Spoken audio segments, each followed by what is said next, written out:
할렐루야.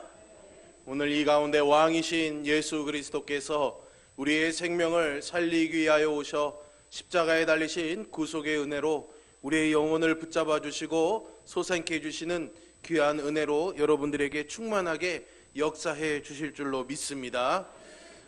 우리 찬양대원들이 17명이 찬양을 했습니다. 제가 세봤는데 근데 한 17만 명이 찬양하는 것 같은, 170만이라고 말하면 목사님이 조금 거짓말하는 것 같고 조금 보태서 17만 명이 찬양하는 것 같은 그런 울림과 전율과 감동과 은혜를 제가 지금 경험했습니다. 여러분들이 어떻게 느끼셨는지 저는 잘 모르겠습니다. 그러나 저에게는 정말 예루살렘에 예수님이 나귀를 타고 들어오실 때 유대인들은 다 그분이 그냥 자기들을 정치적인 그런 로마의 압제에서 해방해 줄 그런 왕으로만 노래했지만은 오늘 이 찬양을 통해 예배하는 저와 여러분에게는 그런 육신을 구원해 주는 그런 왕이 아니라 우리의 영원한 생명을 약속해 주시고 우리를 구원해 주시는 그 하나님 예수 그리스도를 우리의 왕으로 모셔드리는 복된 우리 종료주일이 되기를 주님의 이름으로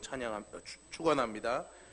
찬양의 은혜를 제가 너무 받으니까 자꾸 찬양만 나오네요. 감사합니다. 너무너무 감사합니다. 진짜 이런 찬양을 드릴 줄 제가 오늘은 제가 여러분들과 말씀을 나누면서 그림 하나를 먼저 보여드리고 말씀을 좀 나누려고 그럽니다. 우리 방송실 오늘 말씀 PPT가 있는데 첫 화면을 좀 띄워주시면 좋을 것 같습니다. 여러분 이게 뭐처럼 보이십니까? 십자가로 보이시죠? 십자가입니다. 십자가는 오늘 우리의 신앙의 자랑이고 긍지입니다. 그러나 여러분 사실은 초대교회 교인들, 오늘 우리가 말씀을 나누는 이 갈라디아 교인들에게는 물론 십자가가 자신들에게 은혜요 구원의 상징이었지만 사실 그 당시의 사회에 이렇게 있던 사람들의 그런 마음에 있던 인식은 무엇이었냐면 부끄러움이었습니다. 왜냐하면 가장 극악한 형벌을 받은 죄인의 형틀이었기 때문이죠. 그러니까 예를 들자면 오늘날로 치면 우리가 여기다가 수갑을 걸어놓고 예배를 드리는 겁니다. 그런 이미지였다는 거죠, 여러분. 근데 그것을 초대교인들은 영광으로 삼았다라는 겁니다. 영광으로. 왜요? 하나님 주신 그 은혜들을 경험해 보았기 때문이죠.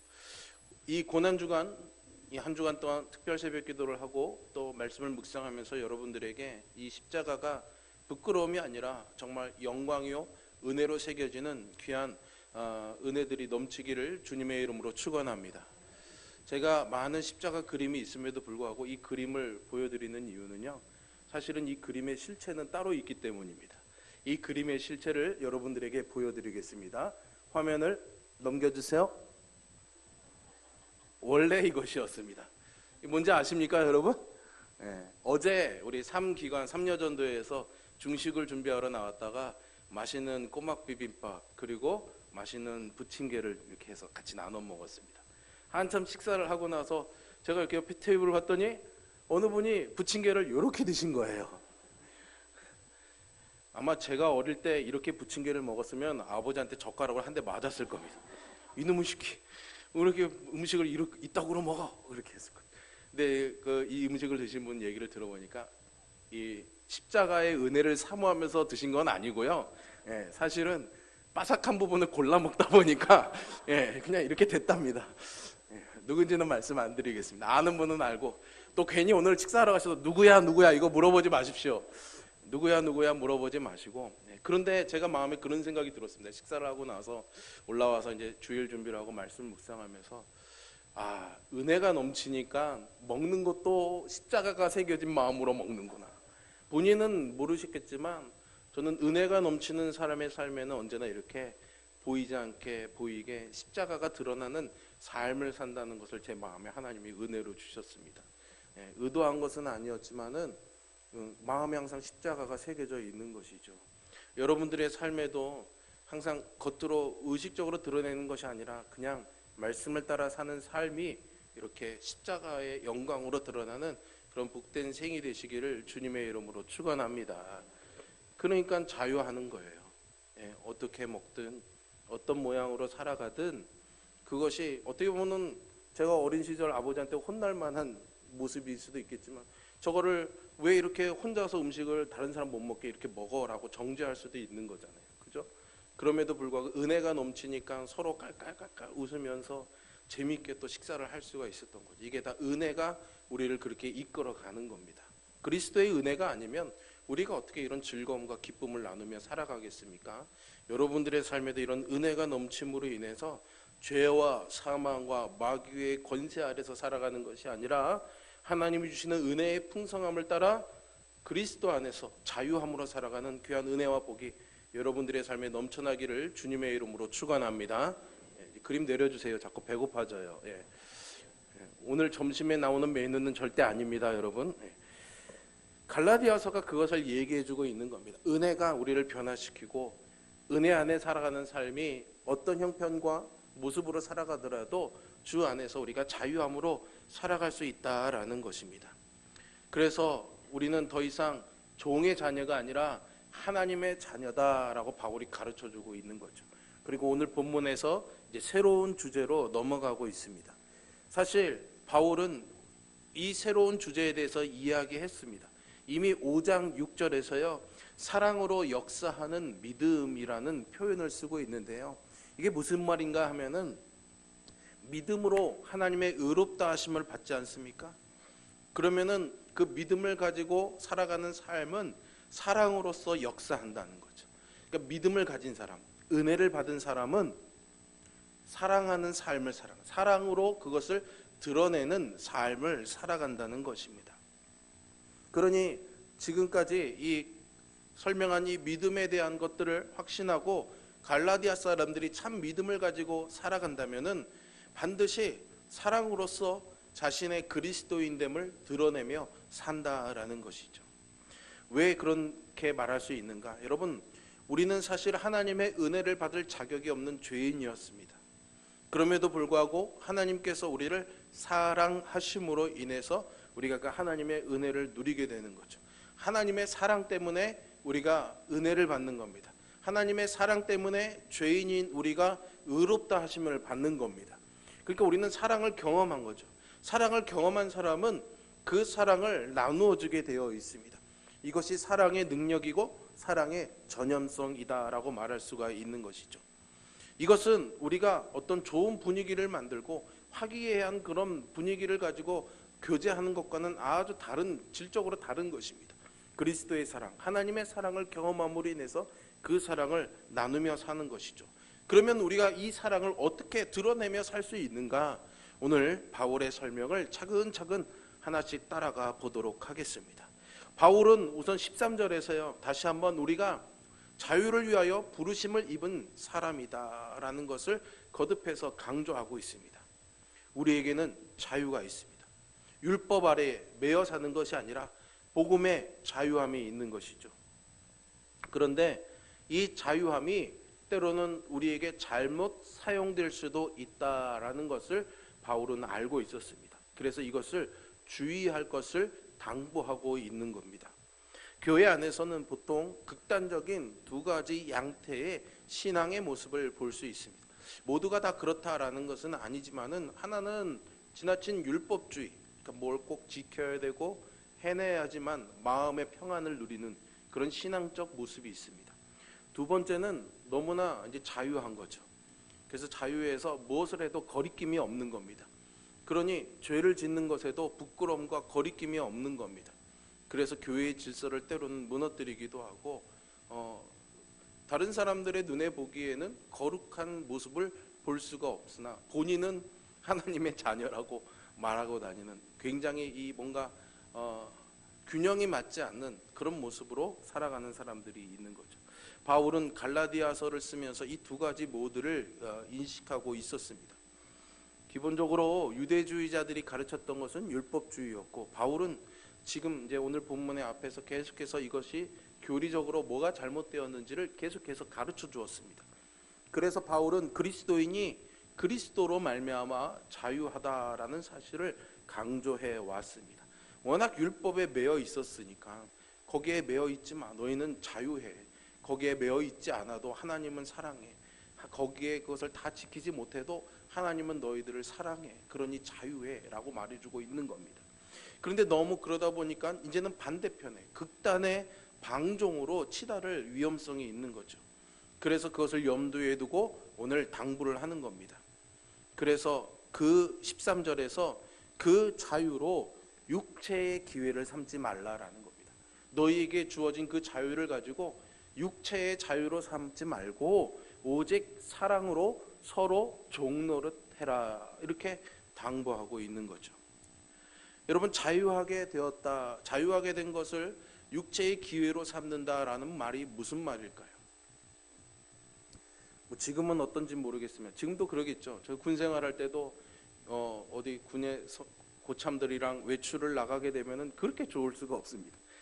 통제된 그런 공간에서 지내다가 밖에 나가면은 마음껏 뭐 먹을 것도 마음대로 먹을 수 있고 마음껏 놀고 그렇게 올 수가 있죠. 그런데 간혹가다 고참 중에 몇몇은 그 자유함이 너무 지나쳐서 넘지 말아야 될 선을 넘는 경우들이 있습니다. 그래서 사고가 일어나기도 하고 불미스러운 일들이 일어나기도 하죠. 우리 여기 학생들이 이제 시험 기간이어서 오후에 청소년 예배를 못 드리고 아침에 예배 드리고 가는 우리 저 뒤에 청소년들이 있는데, 여러분들 우리 저 청소년들이 시험을 잘 치를 수 있도록 기도해 주시기를 바랍니다. 예배 드리고 가는 저들을 하나님이 복 주실 줄로 믿습니다. 수험 생활을 오래 하다가 대학 시험을 치르고 나면은 해방을 만끽하잖아요. 그래서 나가가지고 마음껏 먹고 마시고 놀자 하다가 또 안 좋은 일이 일어나는 뉴스를 우리가 종종 보게 됩니다. 그게 이제 마음껏 주어졌으니 우리가 뭘 해도 무슨 상관이 있겠냐라는 그 마음이 지나치게 되면은 방종으로 이어진다라는 거죠. 신앙에도 그럴 수가 있습니다. 신앙에도 뭔가 매여 있는 것이 불편했는데 마음껏 하나님 안에서 우리가 거리낄 게 뭐야 라고 말하다 보면은 극단으로 치다르다 보면은 무엇을 해도 죄의 의식 없이 살아가는 그런 자유와 방종함이 있게 되는 거죠. 이것은 사실은 뭐 우리 안에 없는 것이 아닙니다. 단지 초대교회 시대 때만 있었던 것이 아니라 어느 시대든지 간에 이 자유를 육체의 기회로 삼는 이들이 얼마든지 있었습니다. 여러분, 율법주의가 자유 없는 책임을 강조했다면은요, 이 방종은 책임 없는 자유를 강조하는 것입니다. 성경이 말하는 참 자유는요, 이 둘 다가 아닙니다. 본질적인 성경이 말하는 자유는 죄로부터의 자유입니다. 죄를 지을 수 있는 자유가 아니라는 말입니다. 우리는 이것을 잘 유념해야 되겠습니다. 바울은 그래서 그 자유를 가지고 서로 종노릇하라, 사랑으로서 종노릇하라, 이렇게 당부하고 있습니다. 여기서 종노릇한다라는 말은 노예가 된다, 서로 예속된다, 서로 구속이 된다라는 그런 의미가 있겠죠. 그런데 참 앞뒤가 맞지 않습니다. 앞에서는 뭐라고 그랬습니까? 너희는 자유해라. 그런데 지금 여기 와서는 종노릇해라 라고 말하고 있습니다. 이 두 개가 서로 모순이 됩니다. 맞지 않죠. 그럼 바울이 도대체 무슨 의도를 가지고 이런 말을 하고 있는 걸까요? 조금 더 읽어보면 14절에서 바울은 사랑으로 종노릇하는 것에 대해서 부연하면서 모든 율법에 대해서 한마디로 이렇게 설명해 주고 있습니다. 온 율법은 내 이웃 사랑하기를 내 자신과 같이 하라 하신 그 말씀에서 이루어졌다라고 말이죠. 그러니까 모든 율법, 여러 가지 율법의 조항들이 있지 않습니까? 그 수많은 율법들을 다 지켜야지 되는데 예수님께서 하신 그 말씀, 복음은 뭐라고 말하느냐? 그 율법의 모든 것들이 어디서 이루어졌다? 내 이웃을 내 몸과 같이 사랑하라고 하신 그 예수님의 말씀 안에서 그 모든 율법의 요구가 다 이루어졌다라고 선언하는 겁니다. 이 말은 예수님과 서기관의 대화에서 나온 것입니다. 서기관은 율법학자입니다. 성경을 필사해서 고대의 두루마기 성경을 한 글자도 틀리지 않고 있는 그대로 옮기는 일, 그리고 이것을 연구하는 일, 그러니까 말씀과 이 계명, 율법에 있어서는 다른 누구보다도 가장 탁월한 그런 입장에 있는 사람이 서기관이었습니다. 이 사람이 예수님께 와서 묻습니다. 선생님, 가장 중요한 계명이 무엇이라고 생각하십니까? 묻는 거죠. 그때 예수님께서 우리에게 이 계명에 대한 황금률을 말씀해 주시죠. 마가복음 12장 29절에서 31절까지의 말씀입니다. 예수께서 대답하시되, 같이 한번 읽겠습니다. 첫째는 이것이니 이스라엘아 들으라.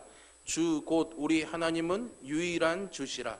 내 마음을 다하고 목숨을 다하고 뜻을 다하고 힘을 다하여 주 너의 하나님을 사랑하라 하신 것이요 둘째는 이것이니 내 이웃을 내 자신과 같이 사랑하라 하신 것이라. 이보다 더 큰 계명이 없느니라. 아멘. 즉 율법이 무엇이라는 겁니까? 하나님 사랑과 이웃 사랑이라는 겁니다. 율법의 모든 조항들, 수백 가지의 그 율법의 조항들이 다 이 두 가지로 귀결이 된다는 겁니다. 하나님 사랑 아니면 이웃 사랑하는 일이라는 거죠. 그런데 바울은 오늘 본문에서 하나님 사랑은 말하지 않고 이웃 사랑에 대해서만 말하고 있습니다. 그러면 하나님 사랑보다 이웃 사랑이 더 중요하다는 것입니까? 그렇지 않습니다. 그런 의미가 아니라 이웃 사랑은 하나님 사랑에서 나오기 때문입니다.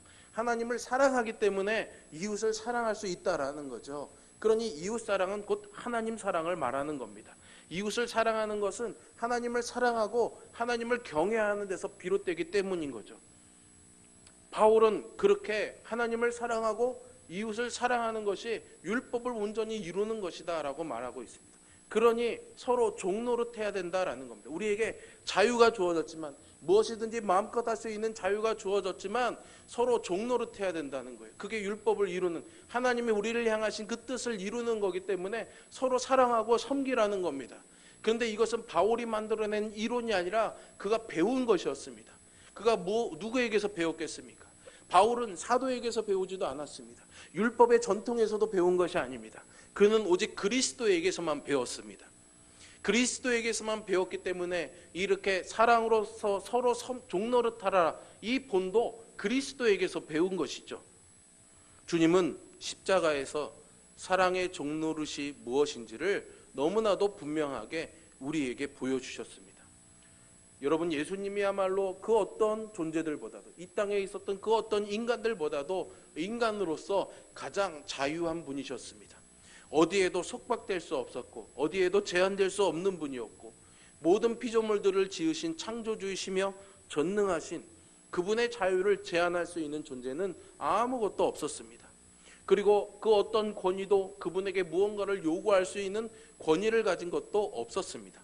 그런데 요한복음 10장 18절에 보시면 예수님께서 나는 버릴 권세도 있고 다시 얻을 권세도 있다라고 말씀하셨던 거죠. 무엇에도 항상 자유하다고 하셨습니다. 그런데 바울이 그 예수님을 만나 예수님에게서 배우고 나서 그 예수 그리스도를 노래하면서 빌립보서 2장 6절과 7절에서 이렇게 고백합니다. 그는 근본 하나님의 본체시나 하나님과 동등됨을 취할 것으로 여기지 아니하시고 오히려 자기를 비워 종의 형체를 가지사 사람들과 같이 되셨다라고 말이죠. 하나님과 같은 분이셨는데, 하나님이셨는데 그분이 우리의 구속을 위해서 어떻게 하셨어요? 종의 형체로 오셨다라는 겁니다. 주인이셨는데 종이 되셨다는 겁니다. 무엇 때문에요? 사랑 때문에요. 나를 향하신 그 사랑 때문에 하나님으로서 자유한 그 자신의 존재를 내려놓고 죄의 아래로, 율법 아래로 오셔서 스스로 인간이 되셔서 종의 형체를 가지고 오셨다라는 겁니다. 이게 서로 사랑으로서 종노릇하는 본이었다라는 겁니다. 바울이 아마 오늘 갈라디아 교인들에게 이 이야기를 하고 있을 때 그의 머릿속에 그려지던 그림은 아까 보시던, 여러분들이 보시던 그 십자가의 모습이었을 것입니다. 죽지 않으셔도 될 그분이, 오히려 그 자리에서 우리를 심판하셔야 될 그분이, 오히려 그 자리에 매달려야 될 나임에도 불구하고 주님이 자기가 친히 종이 되셔서 죄인의 모습이 되셔서 그 십자가에 달리신 것이죠.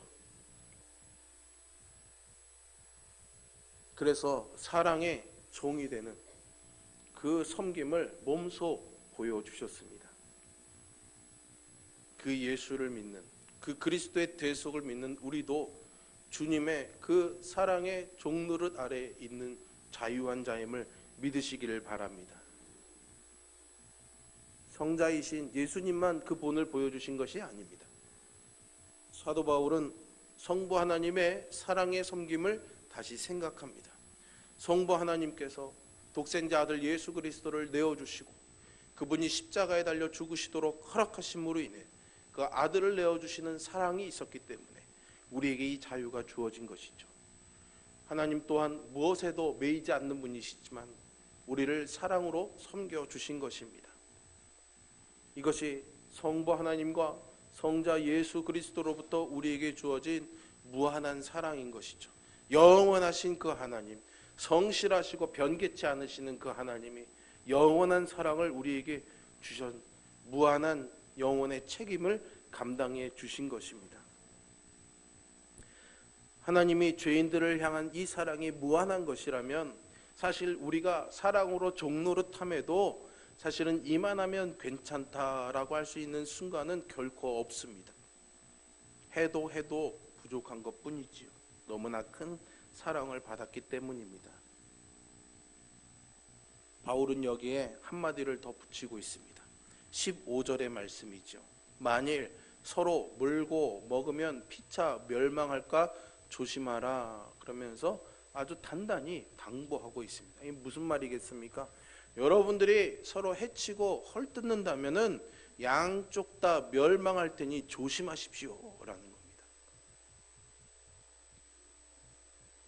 내게 주신 자유로 사랑의 종노릇을 하지 못하면은 결국은 서로 물고 헐뜯게 되어 있습니다. 그러면 사랑의 섬김, 종노릇함이 없는 거죠. 그러면 교회도 물고 뜯는 현장이 돼버릴 것이다. 결국은 우리도 다 망하게 될 것이다 라는 겁니다. 율법 아래 있으면 서로 물고 뜯을 것밖에 없습니다. 왜? 못하니까 너 이거 잘못했어, 너 이거 잘못했어. 그러다 보면은 서로 헐뜯는 일밖에 없는 거죠. 그러다 보면 서로 다 망한다라는 것입니다. 바울은 그래서 말씀은 생명력 있는 이 성경의 말씀은 오늘 우리에게 너희가 그 하나님의 은혜를 받아 그 자유함을 누린다면 스스로 사랑의 종노릇하라라고 우리에게 당부하고 있습니다. 바울은 그리스도에게서 배운 것처럼 우리에게 또한 그것을 본으로 보여주었습니다. 여러분 고린도서에 보시면은 바울이 제사 음식에 대한 이야기를 하게 됩니다. 제사 음식, 즉 고린도의 신전에 바쳐진 음식들이 시장으로 다 나오게 됩니다. 너무나 많다 보니까 그 안에서 다 소화가 못 되고 시장으로 나와서 판매되기 시작합니다. 그리스도인들도 그 시장에서 그 고기를 사서 먹습니다. 그러나 이 율법이 아니라 복음을 받은 자들이었기 때문에 더 이상 먹는 것이 그들을 제한하지 않는다는 것을 그들은 알고 있어서 그것을 거리낌 없이 먹을 수가 있었던 거죠. 유대인들에게 먹는 음식의 문제는 아주 중요했습니다. 부정한 것과 깨끗한 음식을 잘 지켜서 먹어야 거룩함을 이루어갈 수가 있었던 것이죠. 근데 그것이 베드로에게 보여준 환상을 통해서 고넬료의 집에 가서 복음을 전하면서 성령께서 더 이상 음식의 문제가 우리를 거룩하게 하거나 부정하게 할 수 없는 것임을 성령을 통해서 분명히 교회에 보여주셨습니다. 그래서 그 복음의 자유함이 교회 안에 있었던 거죠. 그러나 아직 율법 아래에 있는 연약한 자들이 그것을 보면서 시험에 들었습니다. 아니 제단에 우상에게 바쳐진 고기를 먹는단 말이야? 어떻게 저럴 수가 있지? 상처를 받고 시험에 들고 믿음을 세워가지 못하니까 바울이 나는 이것을 먹는 것에는 자유합니다. 그러나 그들도 그리스도께서 그들을 위하여 죽으셨습니다.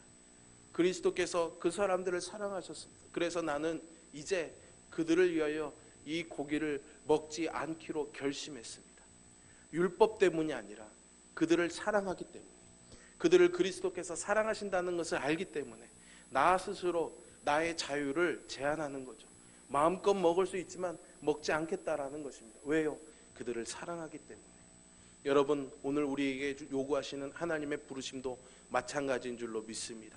마음껏 할 수 있습니다. 내 의로움으로 형제와 자매들의 연약한 점들을 드러내고 지적질할 수 있는 거죠. 그러나 여러분 우리에게는 그런 헐뜯음이 아니라 사랑으로 섬기는 종노릇함이 요구되어집니다. 그것이 그리스도 안에 참 자유임을 기억하시기를 바랍니다. 그런데 여러분 이것을 하는 것이 결코 쉽지 않습니다. 왜 그렇습니까? 내 마음에 자존심도 있고 내가 소중하게 여기는 가치관도 있기 때문이죠. 이것들이 공격당하면 우리가 참 감당하기 어렵습니다. 그러다 보니까는 마음의 한켠에서는 그래 이해해야지, 섬겨야지, 또 용서해야지 이런 마음이 들지만 또 마음 한쪽에 오르는 어떤 분노, 어떤 혈기, 어떤 오름 이런 것들 때문에 그것을 마음껏 하지 못하는 그리고 서로 내 안에서 어떤 싸움이 일어나는 그런 상황들이 생기게 되죠. 바울은 이것을 우리 안에 일어나는 전쟁이라고 말합니다. 그래서 오늘 본문은 우리 안에 육체의 소욕이 있고 성령의 소욕이 있다고 말합니다. 그래서 이 둘은 서로를 거스린다는 겁니다. 그래서 언제나 전쟁이 있을 수밖에 없는 것이죠.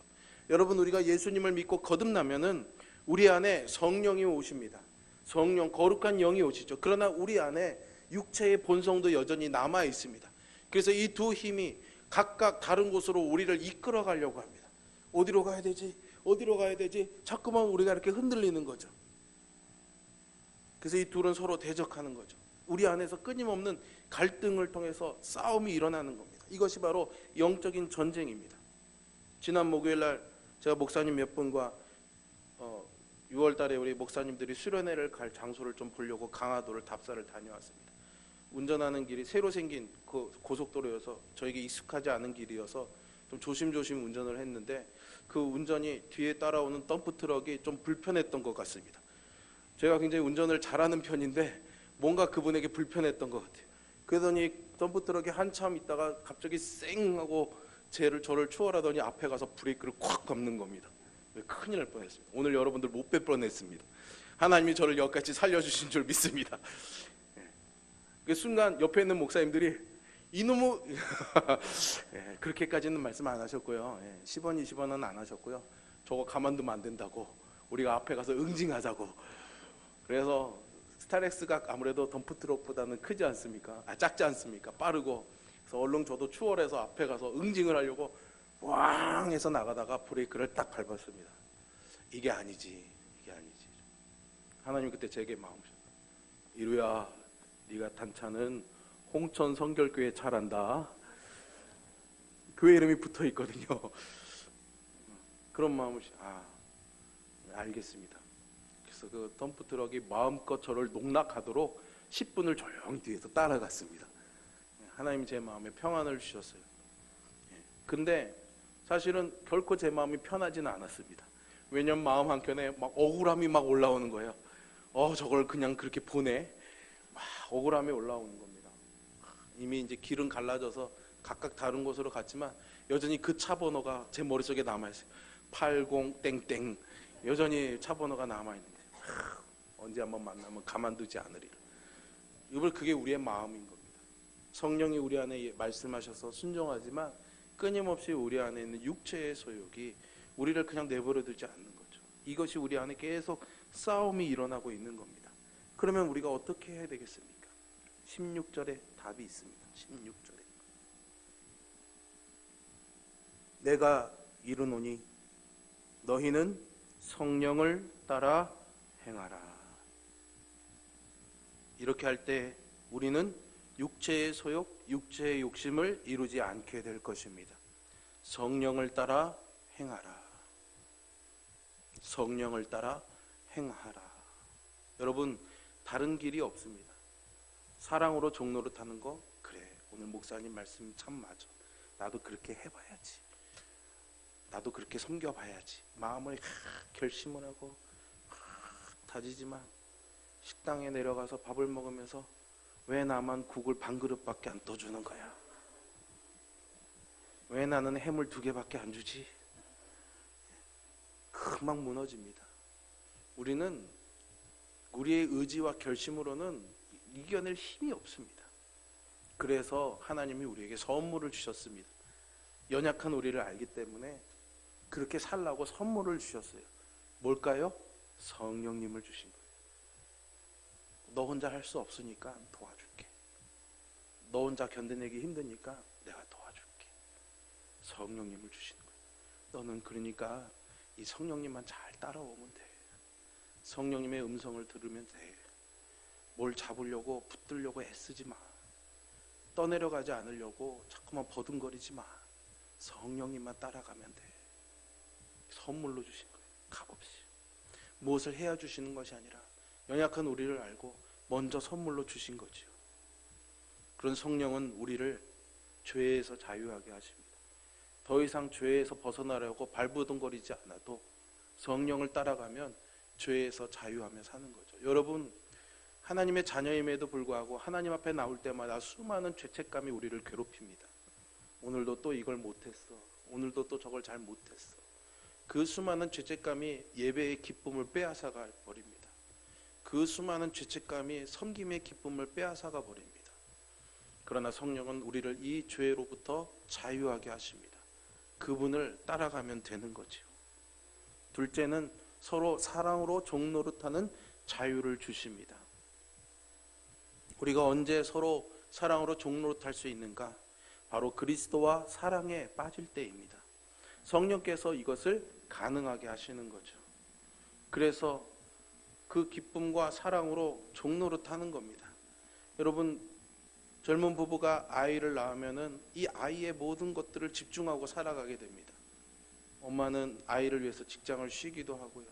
때로는 아빠가 쉬기도 하고요. 아이가 아프면은 월차를 내고 병원에 데려가기도 하고요. 주말에 요즘처럼 벚꽃이 좋아도 아이가 나가서 괜히 감기에 걸리지 않을까 싶어서 그 꽃 구경도 못하고 집안에서 아이 똥기저귀나 갈아주고 있는 거죠. 그런데 여러분, 그것을 속박이라고 말하는 사람이 없습니다. 그것을 구속이요 올무라고 말하는 사람이 없습니다. 그것을 기쁨이라고 말하죠. 왜 그럴까요? 사랑이 있기 때문입니다. 이게 사랑으로 종노릇함인 것이죠. 그것을 성령이 은혜로 우리로 채워주셔서 가능하게 하신다라는 거죠. 세 번째는 율법을 이룰 수 있는 자유입니다. 오늘 본문의 18절을 보십시오. 너희가 만일 성령의 인도하시는 바가 되면 율법 아래에 있지 아니하리라. 너희가 성령을 따라가면은 이 율법을 너희가 이제는 이룰 수 있어 라는 겁니다. 우리가 아무리 발버둥 쳐도 이룰 수 없는 이 율법의 완성, 이 사랑의 완성을 성령을 따라가면 이루게 해주겠다고 약속하고 계시는 겁니다. 여러분, 이 약속을 믿고 따라가시기를 바랍니다. 이제는 우리는 그래서 율법 아래에 있는 것이 아니라 율법 위에 있는 자가 될 수 있는 겁니다. 성령님이 우리를 그 위에 올려주시는 겁니다. 스펄전 목사님, 아주 유명한 목사님입니다. 설교로 유명한 목사님인데, 목사님이 이것을 이런 비유로 설명해 주셨습니다. 율법이 막대기와 같다는 겁니다. 막대기. 그래서 우리가 율법 아래에 있을 때에는 이 율법이 막대기가 되어서 죄인들이 죄를 지을 때마다 어떻게 할까요? 머리를 막 치는 겁니다. 이놈의 자식, 이놈의 자식, 이것도 못해? 막대기로 막 때리는 거죠. 이것이 죄인이 율법 아래에 있다는 의미입니다. 그러나 성령의 인도하심을 받으면 더 이상 이 율법 아래에 있지 않습니다. 율법이 오히려 우리 그리스도인들 아래 놓여지게 되는 거죠. 그러면 율법은 더 이상 죄인을 내려치는 막대기가 아니라 우리 아래에 있는 겁니다. 우리 손 아래에 있는 거죠. 그래서 믿음의 길을 걸어갈 때에 이 막대기가 우리의 지팡이가 되는 겁니다. 이것을 의지해서 걸어가게 되는 거죠. 그 지팡이를 가지고 하나님의 길로 행하며 살아가게 되는 겁니다. 여러분, 율법이 우리를 구속하지만 사실은 율법은 우리가 어떻게 하나님을 가장 잘 사랑할 수 있는지를 가르쳐주는 지도와도 같은 겁니다. 그러니 복음 안에 자유하며 그 율법을 이루어가면은 하나님의 기쁨을 향해서 우리가 나아가는 것이죠. 그 율법이 무엇입니까? 바로 주께서 말씀하신 것처럼 내 이웃을 내 몸과 같이 사랑하라는 것입니다. 사랑으로 서로에게 종노릇함으로써 이 율법의 요구를 이루라는 겁니다. 그런데 우리는 할 수 없습니다. 그래서 성령을 주셔서 우리로 그것을 가능케 하겠다고, 우리 안에 있는 이 영적인 싸움에서 이기게 해주시겠다고 약속하고 계시는 거죠. 그러니 여러분, 우리가 무엇을 위해 싸워야겠습니까? 서로 성도 간에 헐뜯고 물어뜯으면서 서로 싸움의 대상이 되어야겠습니까? 그렇지 않습니다. 우리가 싸워야 될 상은 세상도 아니고 그 어떤 누구도 아닙니다. 우리가 싸워야 될 상은 오직 내 안에 내 육체의 소욕입니다. 하나님의 뜻을 따라가지 못하게, 거룩한 그리스도인으로 살지 못하게, 성령을 따라가지 못하게 그것을 거스리는 내 안에 있는 육체의 소욕과 싸워나가야 되는 것입니다. 그리고 그 싸움을 도우시겠다고 성령이 우리 안에 계시는 겁니다. 여러분, 이것을 믿으십시오. 믿음을 가진 자들에게 하나님이 이것을 약속하셨습니다. 그러니 우리는 이것을 믿고 그저 따라가기만 하면 되는 것이죠. 그래서 이 싸움에 이기는 유일한 방법은 성령을 따라 사랑하는 것입니다. 오늘 본문의 말씀은 우리에게 서로 사랑으로서 종노릇하라고, 성령이 이것을 도우실 것이다 라고 우리에게 약속하고 있습니다. 여러분, 이 한 주간 이 말씀대로 사시기를 주님의 이름으로 축원합니다. 그럼 여러분들 안에 놀라운 일들이 일어나게 되리라고 저는 믿습니다. 하나님의 은혜 가운데 살 것이라고 저는 믿습니다. 오늘 여러분들에게 그 사랑을 나눌 수 있는 작은 실천의 방법을 여러분들에게 나누어 드렸습니다. 여러분 주부 안에 우리 강원도 산불 피해를 입으신 분들, 또 피해를 입은 영동 극동방송을 위한 사랑의 헌금 봉투를 넣어 드렸습니다. 절대로 헌금을 강요하는 게 아닙니다. 여러분 마음에 주시는 감동으로, 그런 사랑의 마음으로 여러분들이 사랑으로 종노릇 해주시기를 바랍니다. 이 작은 실천에서 한 주간 동안, 아니 여러분들의 삶의 평생의 동안 성령께서 일하심이 계속 여러분들 가운데 있고 그것들이 이어지기를 원하고, 그것을 통해서 내 안에 있는 이 싸움과 승리함으로 말미암아서 더 이상 율법에 매이지 마시고 복음이 주는 기쁨과 평안을 누리시면서 성령 안에 승리하며 살아가는 저와 여러분 되기를 주님의 이름으로 축원합니다. 기도하겠습니다.